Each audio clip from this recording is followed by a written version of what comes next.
Laser sights are an essential firearms training tool, clearly correcting and improving the two most important shooting fundamentals, aiming and trigger control.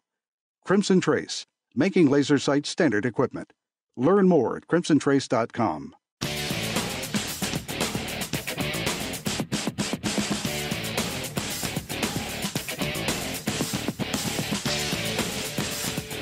This is Tom Gresham's Gun Talk, now available on iTunes and other podcast clients, and on the free Gun Dealio smartphone app for iPhone and Android. Feel free to call Tom now at 1-TOM-TALK-GUN or 866-825-5486, or email Tom at guntalk.com. Now, once again, here's Tom.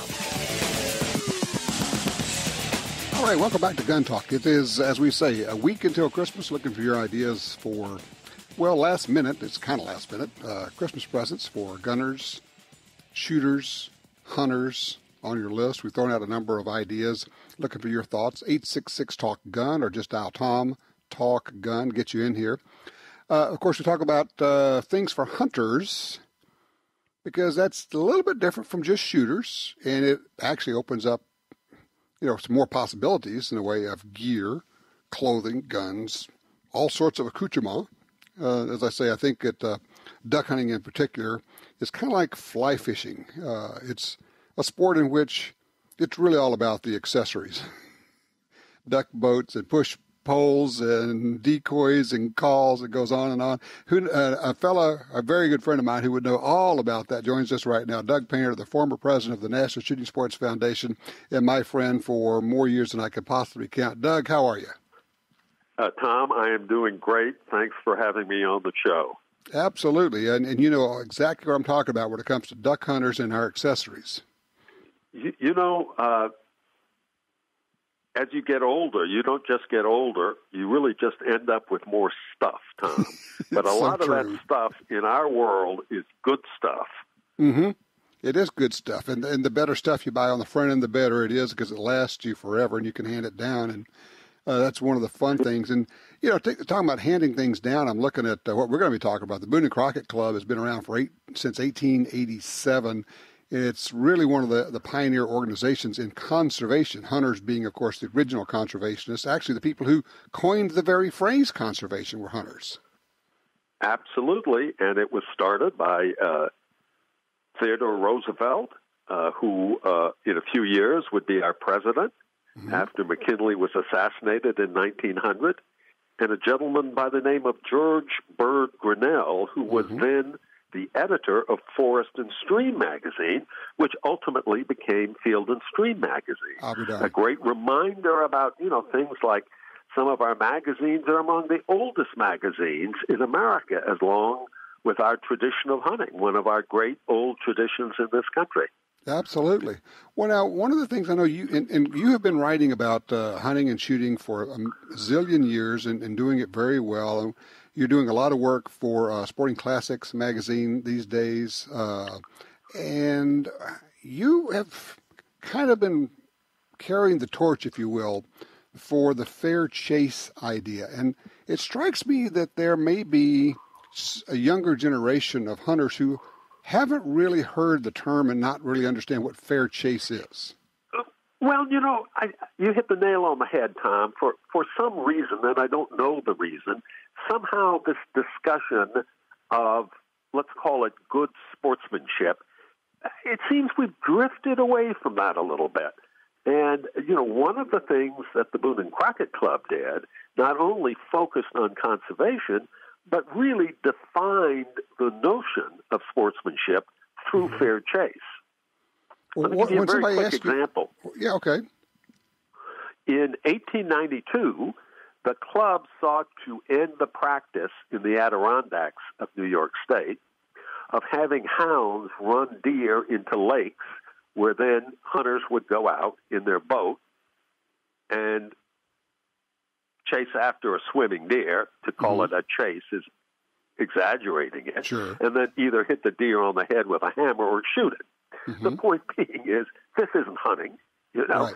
And in the earliest concept was these methods of quote-unquote hunting were basically helping to kill off the last big game in America. So something had to change, and fair chase is that. So really what you're saying, it was hunters who identified a problem with taking too much in the way of game and doing it in ways that harvested too many animals, and said, okay, we have to put some restrictions on this. And, of course, I know that historically hunters actually call for the closings of some seasons and say, look, guys, we got to protect these species. Even though we hunt them, we want to protect them. But the fair chase is an interesting concept. It's closely tied with ethics and sometimes with law. It's complex. Is, and I would define it basically by saying that it begins with obeying wildlife laws. It continues in avoiding any unfair practices in terms of hunting that really put too much advantage in the hunter's hands. And it is, at the end, having a great deal of respect for the game we hunt and the wild lands on which we hunt them. I was getting ready for this interview, Tom, and I happened to open a book up that I've always loved, and Saxton Pope. He was the father of modern bow hunting in America. Pope and Young. And he wrote the following. Yes, he wrote, "The true hunter counts his achievement in proportion to the effort involved and the fairness of the sport." That kind of says it all. Mm-hmm. If it comes too easy, then it takes away much of the pleasure and the significance. Absolutely, and the sense of achievement, for sure. Mm-hmm. Well, you think about it. Think about the hunts that you've been on. I know that you have hunted, all over the world, but the ones that you end up coming back and telling me about is, we were in this tent in Alaska and we got weathered in and we were there for a week and it went on and on and on. It's like, you're not talking about the actual killing of the critter. It's what you had to do to get to that point. And that's really what fair chase is all about, And if you say hunting is about the killing, you miss the point. And I always say, in the end, what fair chase really is, it's what's in your heart, and how you approach hunting. It's, to some extent, although there are obviously game wardens and such, there really is, hunting is almost a self-policing activity, isn't it? Aldo Leopold, the father of modern game management, once wrote in a book, he said, in the woods, there are no referees to make the call. And that's exactly what you're saying, Tom. Mm-hmm. There are no umps or referees out there to call you offside. Right. You call it yourself or you don't. Mm-hmm. And there are times when I've done it, you've done it, any number of hunters have done it, where you go, no, I'm not going to shoot that animal. Don't know, for whatever reason, but you've done it, haven't you? It's a little too dark. It's a little too far away. You're not sure the animal is at an angle where you have a good, clean shot at it, and on. And that's where you say, no, I'm not going to shoot. And that's sort of what defines you as a hunter. Well, interestingly, it's interesting that you put it that way, because I think about that as, in the end, it's not, yes, you're showing respect for the animal, but what you're really doing is showing who you are. Oh, 100%, Tom. And, we forget, I think one of the neatest things about hunting, and I use the word neat on purpose, is when you look at the values that ethical hunting helps instill in young people in terms of confidence, in terms of taking your time, in terms of making hard decisions on your own, in terms of getting wet and cold, but nonetheless staying in the field. These are good things, and I think are values that help people throughout their life and not just in hunting. That's interesting. I hadn't thought about that in terms of young people, but teaching them you can be cold and you can be wet and you can be uncomfortable and still press on, and in the end, you will appreciate what you get so much more. And you will know that when you didn't take the shot and that you made that decision as a young person, how much that helps you understand who you are and the value system by which you live your entire life, not just hunt. So what's the role of the Boone and Crockett Club in all of this? Well, interestingly enough, Teddy Roosevelt actually did invent the word fair chase. And what we have seen in recent times is the public perception of what we do is still quite pro-hunting. But I will tell you, Tom, when you look at the surveys and you look at the studies done by our guys, the good guys, it's a lot more anti-hunter than it is anti-hunting. And, we need to, I've watched some, and I think it's better now, but in recent years I've seen some of the outdoor TV, and I'm watching a show, and I see quick cuts of 8 deer being shot, hump, hump, hump, hump. Yep. And then I watch a show, and a guy shoots a deer, and he's jumping up and down like he just won the lottery. If you're not a hunter, even if you're a hunter, Tom, that does not sit well. And we have to remember that in a world where fewer and fewer people in our country hunt, that the image that we have is going to determine our future. I've been in this business for 50 years, Tom, practically. And you can't simply say, I don't care how 85% of the American public thinks about me. Right. And because 85% of the people can change public policy, and they can change whether you can hunt or not. You betcha. If you don't think that's true, look at California today. So my point is, our idea at the Boone and Crockett Club as a leadership organization in terms of fair chase was to say, let us reinvigorate and remind everyone out there, this is what fair chase is. This is the ethical approach to hunting. And it was not to wag our finger at people by any means, but really to celebrate what it is, and especially to get younger people to be fully aware of these issues, and to remind older people of the values inherent in an ethical approach to hunting. All right, Doug, I got a scoot. So what do we need to tell people? Is there a way they get involved with B&C, Boone and Crockett? Absolutely. Just come to the website and, booneandcrockett.org and visit us on Facebook. And there's a lot of information on this whole campaign, and I hope people get there. Sounds great. It's boone-crockett.org. Take a look. Yeah, maybe the oldest hunting and conservation group in the country. Doug, thank you so much. Tom, you take care, and a Merry Christmas to you, sir. Merry Christmas to you guys. You're one of my dear old friends. The guy that got me into doing television the first time. And if you get a chance to read any of Doug's writings and sporting classics, you will love what he does. So 866-TALK-GUN, looking for your ideas for Christmas gifts for gunners, shooters, hunters. Be right back.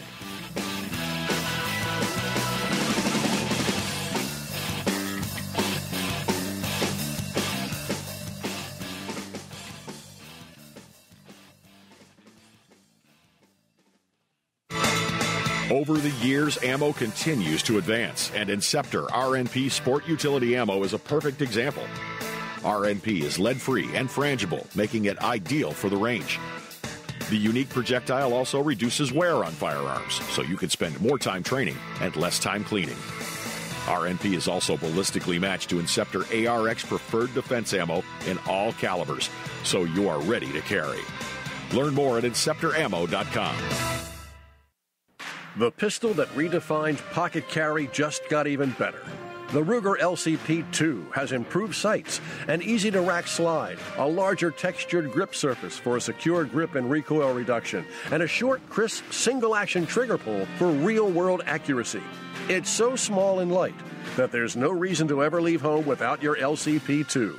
A serious pistol in a pint-sized package. Learn more about the LCP-2 at Ruger.com. Attacks happen every day. How will you react? See real people put into real-life criminal attack situations on First Person Defender. Discover what works and what doesn't. Kidnapping, ATM robbery, home invasion, and other attacks. Learn how to save your life and the lives of your family. Get the entire first season on DVD at ShopGunTalk.com. Get prepared. ShopGunTalk.com. For 30 36 years, the U.S. Sportsmen's Alliance has been fighting to protect hunting, fishing, and trapping for sportsmen from coast to coast. Today, we are under constant attack from extremist animal rights groups who want to end your ability to hunt in the U.S. Join us to protect our sporting heritage and our way of life outdoors. To join or for more information on how you can help, go to ussportsman.org. That's ussportsman.org. It's the next generation target pistol, the SW22 Victory from Smith & Wesson. Stainless steel frame, interchangeable match barrel, thumb safety, fiber optic sights, and a Picatinny rail. The SW22 Victory is ready for anything, targets or small game. Also available with a threaded barrel or cryptic camo finish. And it's backed by the Smith & Wesson Lifetime Service Policy. Learn more about the SW22 Victory at smith-wesson.com.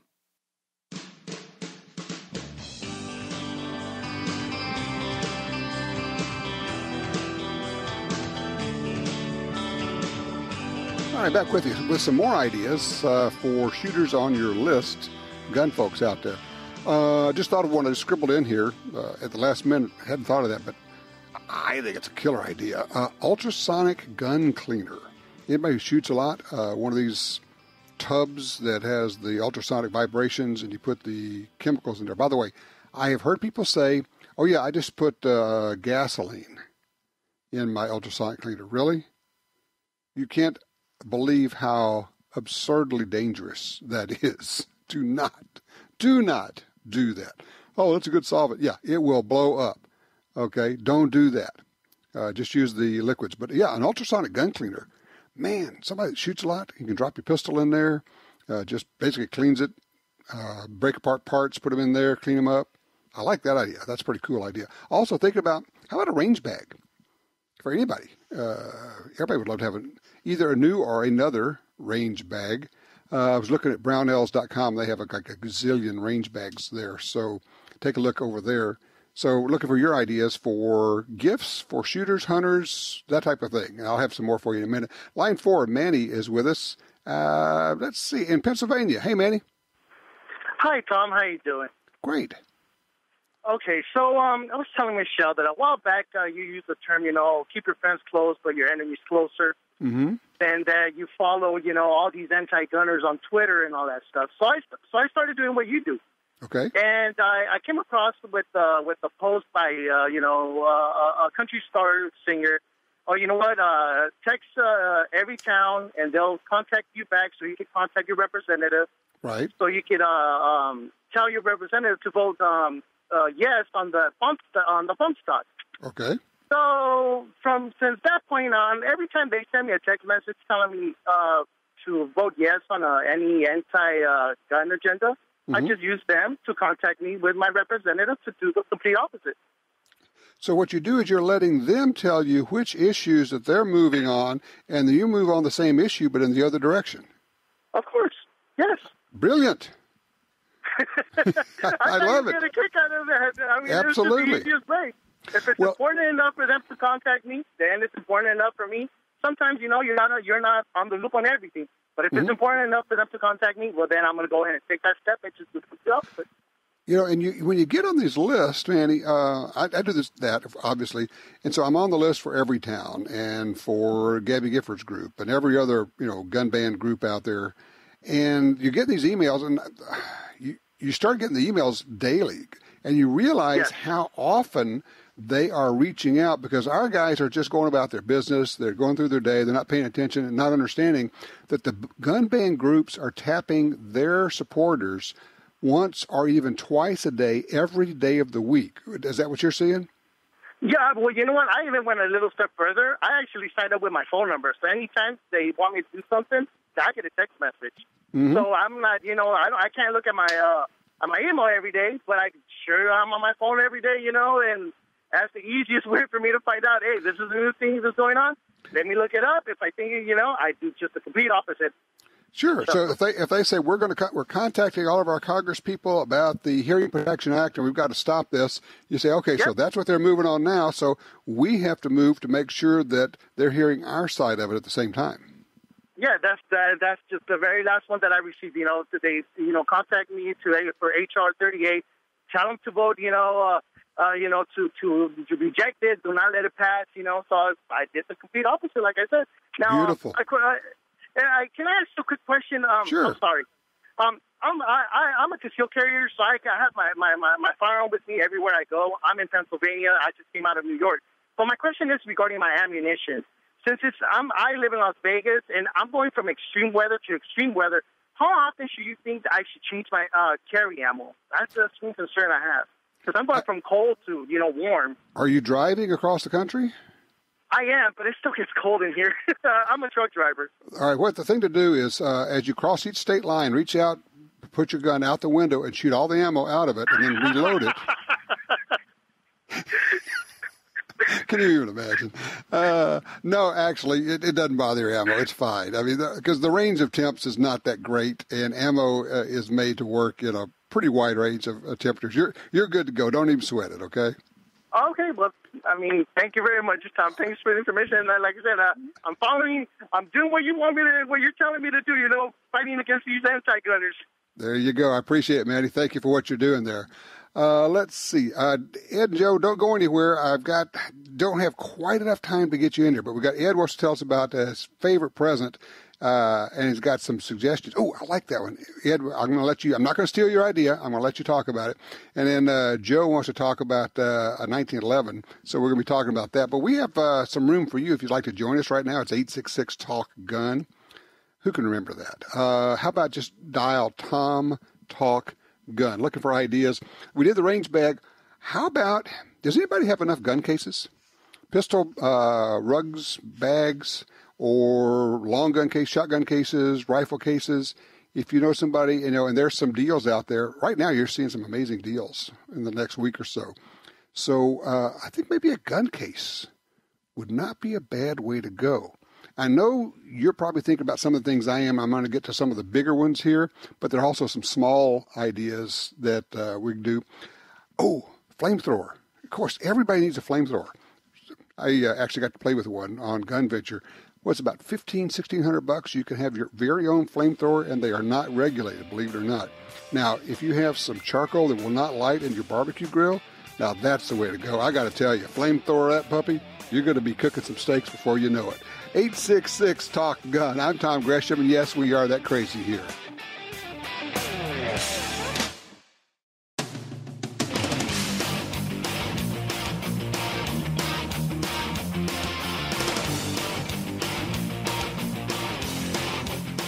Gun Talk encourages you to support the local sporting goods store, gun stores, ATV dealers, and other local businesses in your area who advertise on this station and Gun Talk. Only together can we protect our rights. You're listening to Washington Times opinion page regular contributor Tom Gresham. All right, we are continuing our countdown to Christmas and listing lots of different last-minute Christmas presents, gifts that you can give people who are on your list, shooters, hunters, people who'd like to get involved in shooting. I've thrown out, 6, 7, 8 of them now. Looking for your thoughts on that. 866-TALK-GUN is our number. Line 3, Ed's with us out of Medford, Oregon. Ed, your favorite present, what was that? Well, Tom, let me set the story. 35 years ago, my lovely new wife gave me a Christmas present. She reached out and handed me this box, and I unwrapped it, and there was 12-gauge shotgun shells. Well, I owned a 16-gauge, and I said, "Oh, that's okay, honey. I can trade these in and get 16s." And she says, "Why don't you try them in this?" And she reached around the corner and handed me a Model 70 pump Winchester 12-gauge shotgun that I'm looking at right now, 35 years later. And now, let me ask you, you said Model 70. Is it Model 12? It's a 12-gauge, yeah. But it's a Model 12 Winchester. Yeah. Okay. And I was it just knocked my socks on. I'd use it for my carry gun, but it won't fit in my pocket. I still think it's hard to beat a Model 12 Winchester as one of the best pump shotguns ever made. They're just fabulous. I just tricked it out the other day with a light on it, with a laser from iProc, and now when I go outside at night, I've got light and laser and 12-gauge shotgun. But that was one of my favorite presents. And my recommendation for folks out there, if you got the guy that's got everything, do something for the whole family. Instead of hanging up a stocking, hang up a backpack and make yourself a go bag. Ooh. You know, just everything that you can think of. I'm repacking my go bag right now as we speak. And, folks, I can't understand the logic of people standing waist deep in water and not having anything to drink. Get yourselves some Life straws or Sawyer personal water filters or whatever. They're less than $20. And if you don't have one, you're an idiot. And what you do with that is you literally can drink water through this Life straw, and you can pull it out of floodwaters and drink it. And it may not taste great, but at least it's safe. It's safe, and if you want it a little clearer, catch it as it's coming down in the form of rain. I mean, take it right out of the gutters, right off the roof. Sure. But I just love it. They're standing waist deep in water and saying, we can't get any water down here. We need the trucks to come in and bring us water. You're an idiot. I love the idea of building a go bag for your loved ones. That's brilliant. Ed, I'm going to put that right there on the list. Thank you, sir. And love the story about your wife and the shotgun. That is terrific. Let me jump down to line one. Joe's with us and is in Indiana, I believe. Hey, Joe, what do you got? Yes, no, nothing much. You had a caller call in a couple weeks ago about I believe it was a Kimber 1911 9mm that when he would eject a clip, one bullet would come out. I got a theory on that, a thought.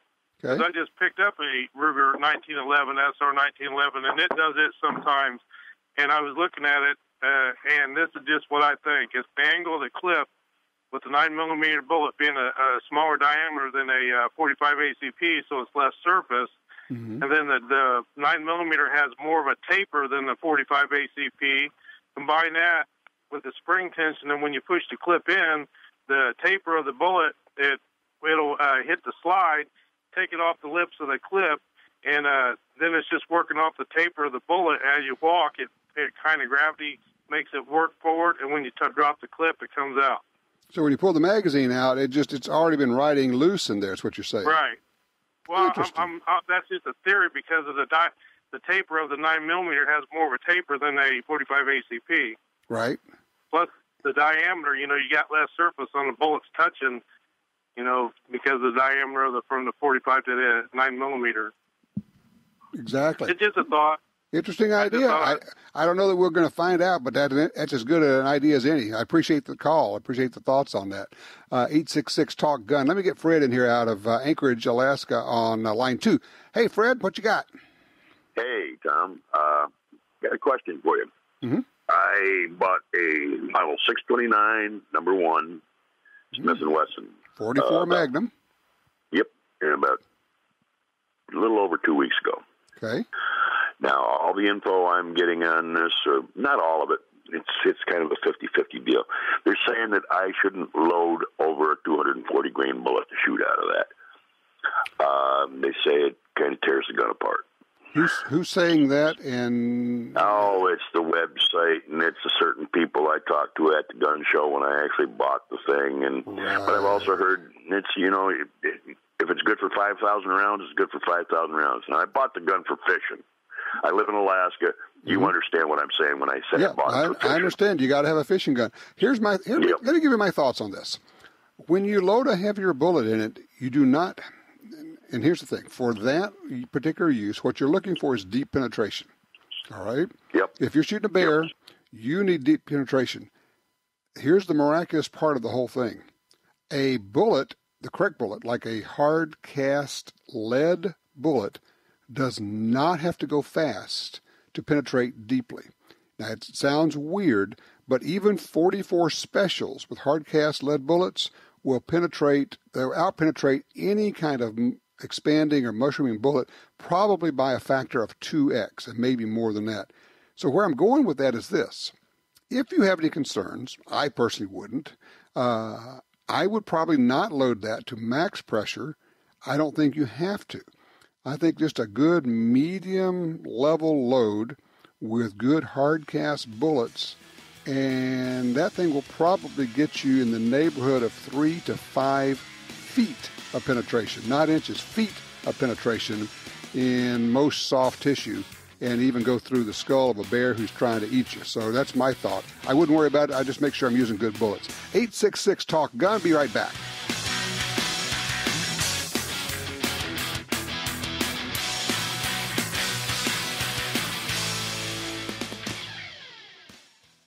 Face it, sometimes more is better. That's the idea behind the double-stack, full-capacity pistols from Springfield Armory. From the groundbreaking XD to the ergonomic XDM to the latest refinements in the XD Mod 2 series, you can get subcompact, midsize, and full-size pistols in 9, 40, and 45. Carry, target, or tactical models. Fast, accurate, dependable. Don't come up short when it matters. Go full cap. Go Springfield Armory. Springfield-Armory.com. This land, once wild and free, fades now from our memory. But I remember what it was like, what we were like, what we are capable of when we band together. Perhaps more than any other landscape, wetlands embody the life-giving abundance that nature has to offer. And perhaps more than any other organization, Ducks Unlimited is working to ensure that our continent's wetlands not only survive, but thrive for generations well beyond this one. These natural wonders are where waterfowl begin their cycle of life, where the deer and the antelope play, and where we, the people, gather together to see and share what makes the outdoors so great. The time is now to band together with organizations like Ducks Unlimited. The time is now to rescue our wetlands.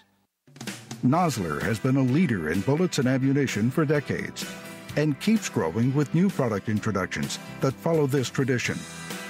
Accurate, highly effective bullets and ammo for long-range shooting, precision rifle competition, and big game hunting.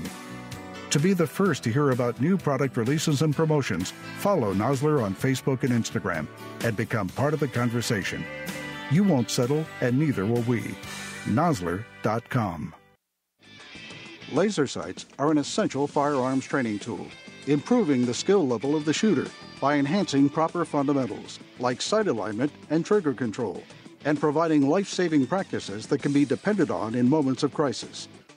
Call 800-442-2406 or visit crimsontrace.com for a free copy of our laser training video, The Laser's Edge, and learn why Crimson Trace is making laser sights standard equipment.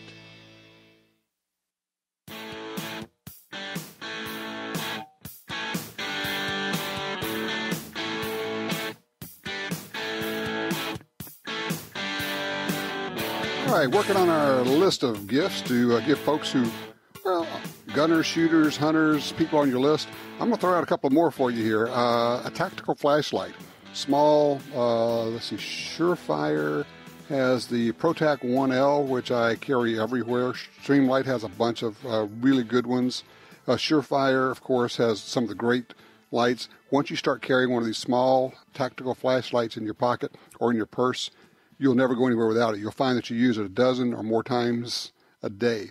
So you can be the flashlight giver in your family. I think that's a huge idea. Now I'm going to do something that I would never normally do. Talk show hosts just don't do this. And the reason I'm going to do it is because I implicitly trust the team we have here. I have a note on the call screen list that just says, a special guest on line 4. I have no idea who it is or what this is about, but let's open up line 4 and we'll find out. All right, special guest, you are on Gun Talk. This is Tiger McKee. How are you doing, sir? Hey, Tiger, how you doing, man? I'm doing good. I was just driving through Huntsville and hit a radio station that had your show, and I thought, man, I need to call Tom and tell him Merry Christmas. That is wonderful, Tiger. For those who may not know, of course, you hear me talk about him all the time. One of my favorite firearms instructors out there, just a great guy, great family. And it takes me to one of the things I had on my list for people for giving presents, classes, local or distant, self-defense, long-range, wing shooting. Give somebody a gift, and even better, Tiger, I'm going to throw this to you and let you take it. The idea of saying, I'm not going to give you a class to where you go take a class. I'm going to give us a class where we go take a class together. Oh, yeah, that's one of the great things we do is we'll have friends or family with mom and dad, kids, that kind of stuff, and come take a class. And it's really cool when you can get a family together and they get to experience all of this stuff as a group. Oh, no kidding. For those who don't know, Tiger's operation, one of the great instructors, Shoot Right Academy, SHOOTRITE.org. I believe, is it .org? Yes, sir. All right, so it's shootright.org. So what are you seeing right now in terms of more people, fewer people? How's the business going in terms of people wanting to get serious self-defense training? Business is really good for us. I think there's a big trend with people.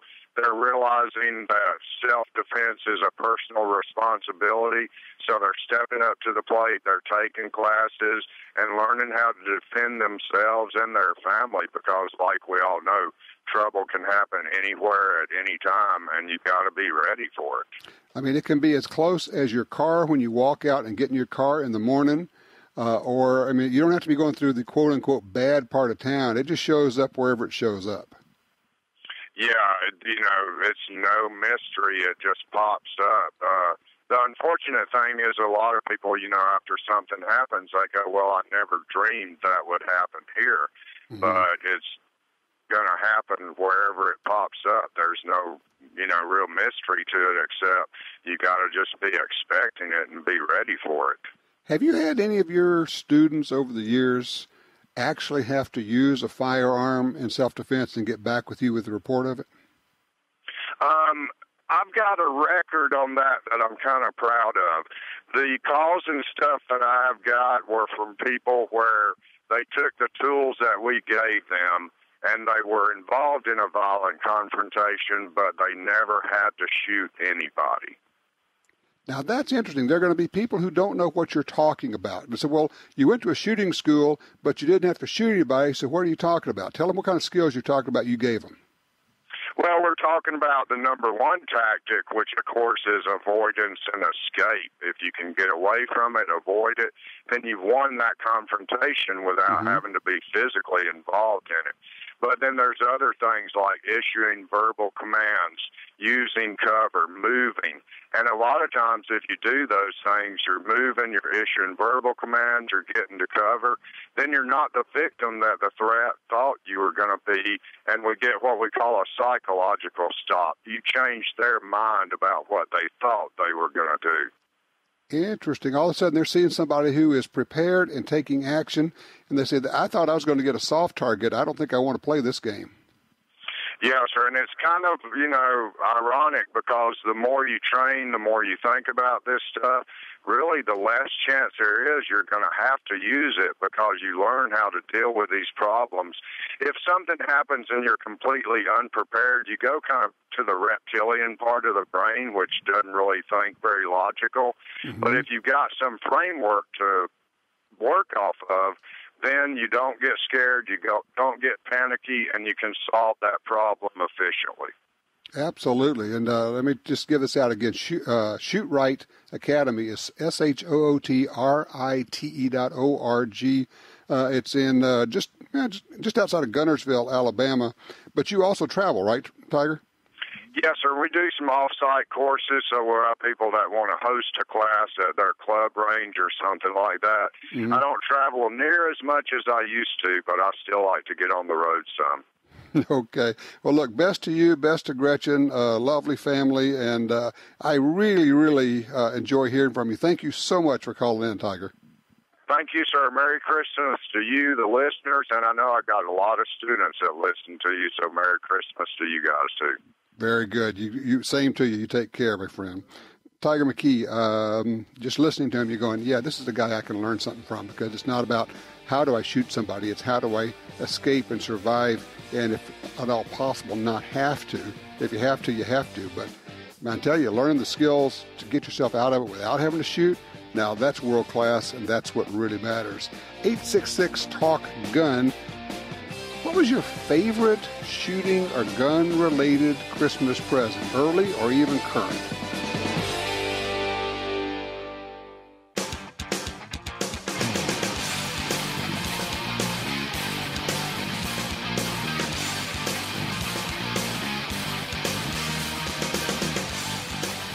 I'm looking at an article here.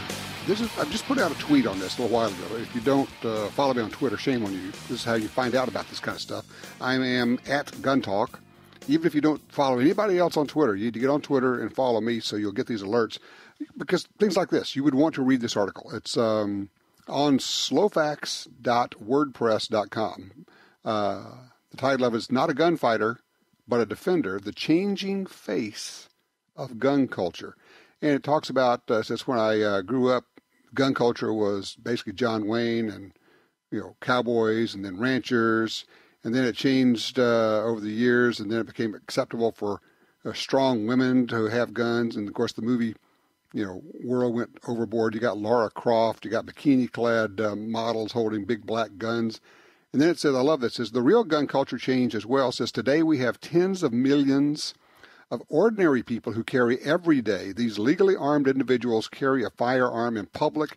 There's no need to imagine what happens when honest citizens are armed. We already know. If you look at the data, we have over 50 million man-years of experience with concealed carry. That's a lot, no kidding. And it just goes on. It says, look, the gun culture has changed, but the media hasn't figured it out. The mainstream media, they're still stuck on, 20, 30, 40, 50 years ago. And they don't understand that it's the single mom. It's the mom with a bunch of kids in the store, and she's carrying, and she's taking care of herself. So a very interesting piece called, the title of it is Not a Gunfighter, but a Defender, the Changing Face of Gun Culture. It's fascinating. Line 3, Tom's with us on I-95 in Georgia. Hey, Tom. Hey, how are you doing today? Well, thank you. I just wanted to sing the praises of customer service over at Slip 2000. I went online and placed an order and missed my coupon that they sent me on your email and called them back up, and they gave me the full discount and the free shipping. So I just wanted to give a shout-out to the customer service at Slip 2000. Outstanding. So I understand you're a Gundealio user also. Oh, yeah. As I drive down the interstate, I can always tell when I'm near a gun store because my Gundealio app will go off and let me know I'm close to a gun store that's participating. Isn't that cool? You drive to go, oh, gun store. Yeah, I just gotta remember to stay on the interstate so I don't spend all my money before I get home. I know, but it is. What I found it was interesting was finding out how many gun stores are around that I didn't know were there. Oh yeah, like I say, I'll be going down the interstate. All of a sudden, ding! I get an alert. I know there's a gun store nearby. Yep, exactly right. Well, cool. Now, I take it you have updated it to the newest version because it's not. If you didn't, you wouldn't be getting the alerts because the old versions don't work now. You got to update your Gundealio. Yeah, I do it on the iPhone, so I got my update set, so I'm sure it did it automatically. Okay, very good. Hey, I sure appreciate the call and if you will, the range report. That's very cool. Thank you, sir. Let's see, line 2. Looks like Blue in Huntsville, Alabama. Got a call for us here off of our guest caller who came in. Hey, Blue. Hey, sir. How are you? I am well. I got about a minute, so go fast if you would, please. Okay, so I heard Tiger call in. I listen to the show every week, and I enjoy it. But I was wondering, and I'm sure Tiger's still listening, back in the early 80s, Tiger had a yellow Mustang that was blown. And we carried his Mustang down to Birmingham and raced a 56 Chevrolet on the interstate of 65. I was just curious if Tiger still remember that, because I think Tiger did win. Of course, I would expect nothing less. That is a great, great story, Blue. Thank you so much. Raced on I-65. I think the statute of limitations has expired on that, especially since Tiger does so much work with law enforcement these days. But then again, there you go. Great stories. 866-TALK-GUN. What would you like to see in your stocking if you are a shooter or a hunter?